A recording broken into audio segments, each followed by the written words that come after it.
ਹਾਂਜੀ ਅੱਜ ਆਪਾਂ ਆਏ ਗੁਰਦੁਆਰਾ ਸਾਹਿਬ ਤੇ ਛੱਤ ਚੱਕਣ ਲੱਗੇ ਆਂ ਬਈ ਕਮਰੇ ਦੀ ਤੇ ਆਪਾਂ ਅਰਦਾਸ ਬੇਨਤੀ ਕਰਕੇ ਤੇ ਫਿਰ ਛੱਤ ਚੱਕਣੀ ਆ ਕਮਰੇ ਦੀ। ਜਿਹੜੀ ਲੈਟਰ ਆਗਾ ਇਹ ਚੱਕਣਾ ਆਪਾਂ ਨੇ ਗੁਰਦੁਆਰਾ ਸਾਹਿਬ ਦੇ ਵਿੱਚ ਆਏ ਆ ਤੇ ਅਰਦਾਸ ਬੇਨਤੀ ਕਰਕੇ ਤੇ ਛੱਤ ਚੱਕਣੀ ਹੈਗੀ। ਕਮਰੇ ਦੀ ਛੱਤ ਆ ਗਈ ਤੇ ਵੀਡੀਓ ਦੇਖਦੇ ਰਹੋ, ਵੀਡੀਓ ਨੂੰ ਸ਼ੇਅਰ ਕਰ ਦਿਓ।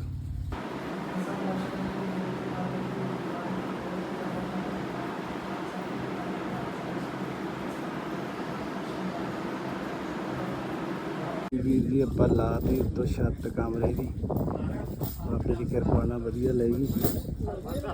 ਛੱਤ ਲਾ ਕੇ ਇੱਥੇ ਰੱਖ ਬਾਬੇ ਕਮਰਾ ਬਣਾਉਣਗੇ ਦੁਬਾਰੇ ਛੱਤ ਦੇ ਜਾਣੀ ਕਿ ਅਸੀਂ ਰੱਖੀ ਜਾਊਗੀ।